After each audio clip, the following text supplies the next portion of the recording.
It's a pleasure to have you join us on Money Matters on TV 360 Nigeria. I am Okpeyemi Ovusheni. We start off with business news. The Central Bank of Nigeria has reintroduced the publication of several key economic reports.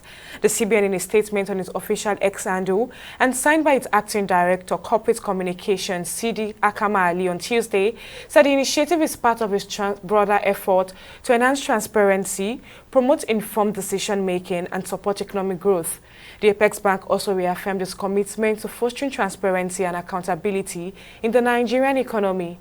It further disclosed that the report, the Purchasing Managers Index, Business Expectation Survey, Inflation Expectation Report, and other macroeconomic indicators will provide stakeholders with timely and accurate insight into the country's economic performance. The Nigerian Customs Service says the Nigerian government may forfeit 188.37 billion naira worth of revenue due to the duty waiver granted for staple foods. Importation in 6 months, it also announced that the country spent 3.82 trillion naira on importation of wheat, beans, rice and maize between 2020 and 2023. The Controller General of Customs, Adewale Adeniyi, will disclose this at a press briefing in Abuja while speaking on the theme facilitating food trade through efficient custom process best practices.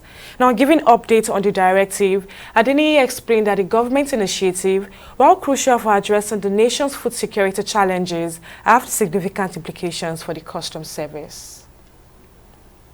We'll go on a break now and be back with more stories in the corporate world.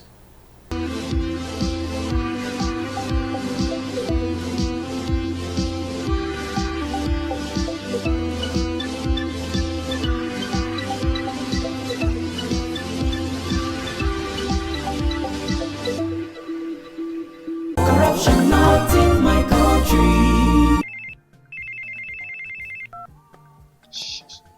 Hello, Alhaji. Right now I'm in Abuja. No.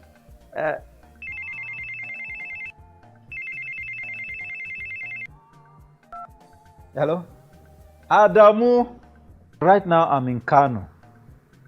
Yes. When I get back, I will just call you. Look, what is wrong with you? I'm talking on the phone and you are gesticulating and doing. What's wrong with you? Daddy, where exactly are we as we speak? Are you alright? This is Lagos.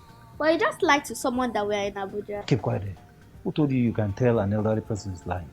Daddy, you just lied. And by lying, you are raising corrupt children for the future of Nigeria. That is corruption, not in my country. Corruption not in my country. Welcome back. The Securities and Exchange Commission has approved the extension of the rights issue of Access Holdings PLC to August 23rd. A statement from the financial institution indicated that its 351 billion naira rights issue, earlier scheduled for Wednesday, August 14, 2024, has been extended due to the effect of the hunger protest across the country. Access Holdings issued 17.722 billion ordinary shares at 19 naira 75 kobo each, based on 1 new share for every 2 held as of June 7, 2024. Now, earlier, the acting group chief executive officer of Access Holdings PLC, Bolaji Agbede, said that the offer for subscription will further expand the group's growth strategies and financial strength. MTN Nigeria Communications PLC said it has renegotiated the binding commercial terms of existing infrastructure sharing and master lease agreement with IHS and ATC Nigeria. Now, specifically, the company said it has revised the terms of its contract with IHS to substantially reduce the US dollar index component of the leases linked to a discounted US consumer price index, making the leases majority Naira-based, as well as set up a cap for the Naira CPI escalator component. According to a notice to the NGX and signed by the company's secretary, Uto Ukmana, the renegotiated terms also remove technology-based pricing, allowing payment for new upgrades based on tower power and space. We'll go on a short break now, but when Money Matter returns, we'll be discussing asset protection. I'll give you details of this after this break.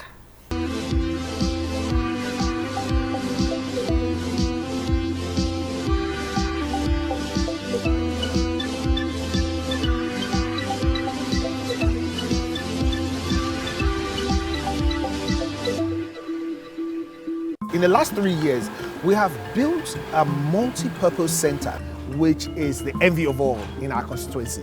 And I can tell you that the people who are living there are already enjoying it. Guy, do you think what this man just said is true? See, I seriously doubt. I'm sure it's one of those their silly lies. And wait, do you know there's a way to find out if these things he's saying is true or not? This is the Construct app. It gives people like us a sure way to track implementation of constituency projects. It gives valid and verified information on location of projects, amounts allocated, amount funded, the level of job done, and even the profiles of concerned legislators. You and I can post directly on this app. Are you serious? This is the go-to app if you want to know how our Commonwealth is being expanded by the government. Wow. Let's even see if what this man said is true. Show me. The Construct app is developed by Other People Nigeria with support from USAID and is available on both Google Play Store and Apple Store. And it's true. Of course, I told you. Welcome back. Today we are focusing on a topic that is crucial yet often overlooked: asset protection. Now, in a world where financial risks abound, safeguarding what you've worked so hard to accumulate is more important than ever.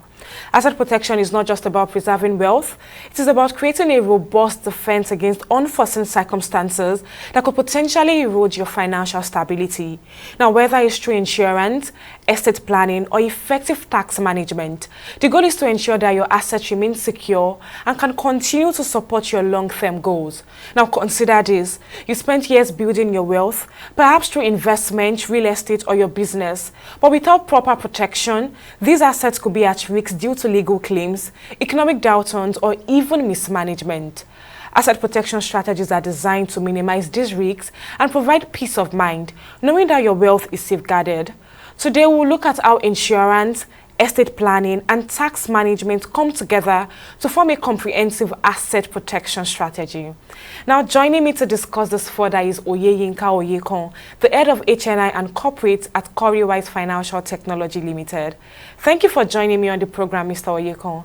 Now, can you explain what asset protection entails and why it is essential for individuals? All right. The real importance, why this is essential for individuals is that why work for all those years, for someone that is a bit older, and you've accrued assets, done a lot of working for different organizations, then you now lose everything to unforeseen problems, problems like accidents, like deaths, unfortunately, like fines, or even to hacking. So it's very important to have some protection plans for your assets. Thank you very much. Well, insurance is often the first thing that comes to mind when we talk about asset protection. Can you discuss the different types of insurance that are crucial for protecting one's asset and how they can serve as a safety net? All right. On a broad scale, insurance can be classified under life or general. Some types of life insurance includes the life insurance. Most organizations at the level of this country should have a life insurance policy for their staff, and that will cater for one. I think the bullet payments if the one passes on. There's also funeral insurance. There's a new one in Nigeria. I think it's gathering steam. It's an insurance in case you lose a loved one. So you can have an insurance policy for your parents, for your in-laws in case they pass on, so that there won't be so much burden on you. There's also fire and burglary. For the general, there's home content insurance. So right now, if you're living in a rented apartment, I have insurance policy to cover your contents in your house, your flat screen TV, your ACs and things like that. There's also your vehicle insurance, which could be comprehensive, of course, or third party. I must also add that it's essential to have health insurance. A lot of organizations in Nigeria are putting that in place for their staff. But if you are not employed, if you are self-employed, you also look for some alternatives under the health insurance schemes. We also have the travel insurance. You don't out of this country, and fall ill or lose your baggage or things like that. So travel insurance is very essential, when you are leaving the country. So those are some of the, insurance policies that you can have. There are so many of them, but at least those ones are pretty important to, protect you. Thank you very much. Well, estate planning is another critical component of asset protection. Now, for someone who is new to all of this, could you explain what asset planning involves and why it is also important to start very early? Okay, that's a very good question. So estate planning, basically, and in layman terms, is organizing your assets such that it can be transferred to your beneficiaries, whether you're living or gone.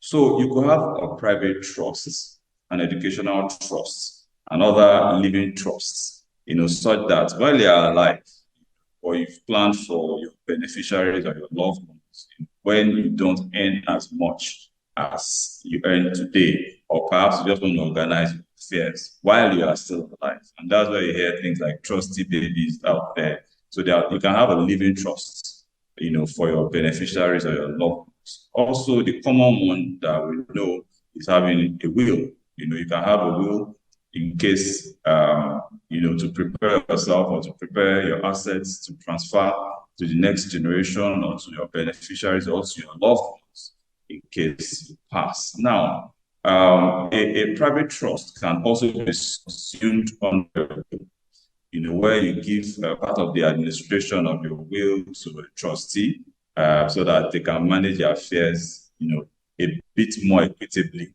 In addition to your family members. So it's very critical to have, some estate planning in place in order to forestall squabbles when you're gone, or just to, put it straight. Everybody knows within your family where things are in the case of a private or a living trust. Thank you very much.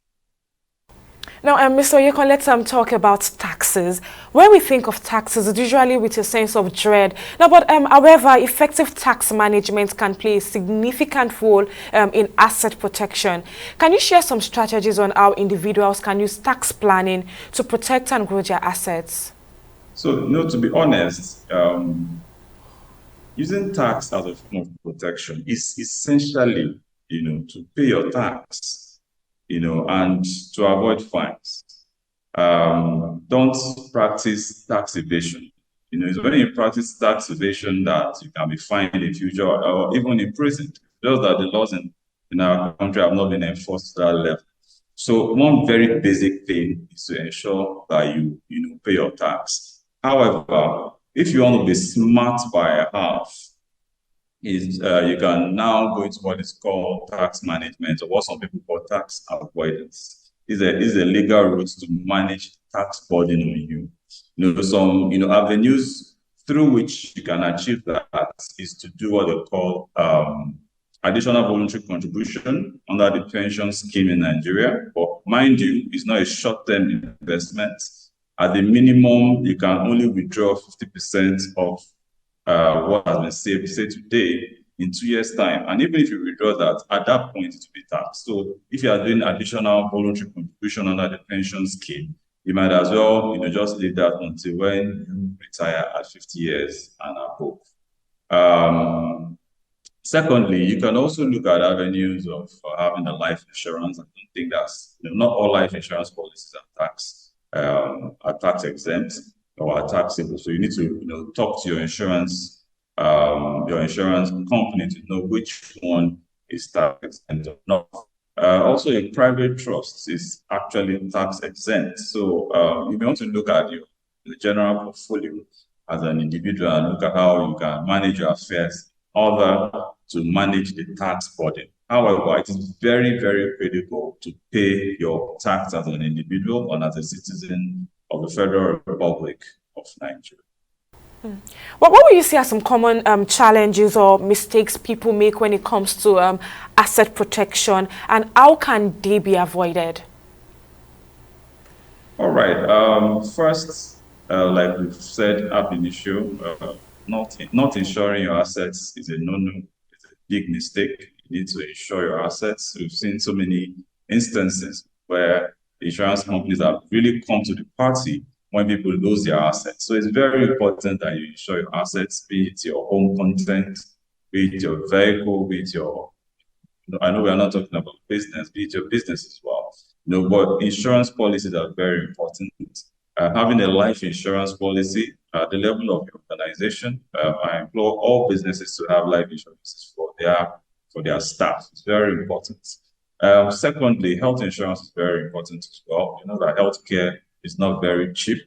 So it's very important to have some form of health insurance. Again, not writing a will is actually a no-no. Talk more about will, subsequently, but not writing a will is a no-no. No matter how young you are, I think you should have a will. They're not paying your taxes. That's tax evasion. That is, criminal. So you should always pay your tax to avoid fines or imprisonment, as the case may be. So these are some of the mistakes people make. And to be honest, you need to just align with some of these strategies in order to protect your assets. Well, asset protection needs can vary at different stages of life. What advice would you give to young professionals, mid-career individuals, and those nearing retirement regarding asset protection? Okay, excellent. This is a very nice question. As a young professional, at the minimum, you need to have a simple will. A simple will would cover your bank account balances, your retirement savings account balance, and your account balance. So it's very cheap to get. I think in some places about 10,000 naira. So as a young professional, at the minimum, if you don't really have so much assets, you need to have a simple will. And also, of course, your health insurance has to be in place. It's very important because people pay for ill. Also, as a young professional, you need to look at things like home content insurance because, of course, I don't expect you to have your house at that point in time. At the mid-career level, you may want to start looking at a comprehensive where you should have been expected that you have accrued, more assets. So you need to have a comprehensive will, the real deal. You have a comprehensive will, include your spouse. If you have kids at that point, you need to include them in the will. Look at all your assets, your landed properties, and things like that, include them in your will. Then, of course, at that point, you need to increase the scope of your health insurance. At that point, you include your children, if possible, include other dependents like your parents in your health insurance. Then, when you are nearing retirement, you need to look again at your will at this point in time, and perhaps, if possible, include a private trust on how the will be administered and things like that. And make it very simple and clear so that, in the case of demise, everybody will understand it. The lawyer will be under any pressure, everybody will be okay, and everything will run smoothly. Again, at this point, you need to increase the scope of your health insurance. Mind you are near retirement and your income level will be lower. So you need to invest more in your health insurance at this point. Of course, over the years, it's expected that you should have a lot of investment in place to be good to have a portfolio manager, to also look at your investment so that you'll be caught unawares. Thank you very much. Back to you. Well, you agree with me that the financial landscape is rapidly changing. Now, with all of these changes, where do you see the future of asset protection heading? Are there emerging trends that you think people should be aware of? Okay, yeah. The future of estate planning is digitalization, to be honest. I've seen trends where wills are issued electronically, called e-wills or e-trusts. So rather than have a document saved somewhere, it can be saved on the web or in the cloud and all those kind of things. And the administration of the will can also be done electronically. So to reduce the level of mistrust on what happened and all those kind of things. So I see the estate planning sector going very electronic very soon. There are also things that will be included in the wills, like even things like username and password. That's very funny, but it's very serious. Username and password. There may be tokenization of will of assets through blockchain. Things like cryptocurrencies can also form part of assets that can be put in the will. So there are so many things coming. In some countries that are outside Africa, I think this is really, really being adopted already. I think in the United States, about 8 states or so have adopted a lot of electronic means of estate planning. I see it coming to Nigeria very soon because the Nigerians are also very innovative and they will adopt some of this. So that's where I see things heading in the nearest future. Well, head of HNI and corporate at Cowrywise Financial Technology Limited, Mr. Oyeyinka Oyekon. Many thanks for lending your thoughts on the program. That's it on this episode of the program. Many thanks for joining us. I am Okpeyemi Owusheni. See you next time.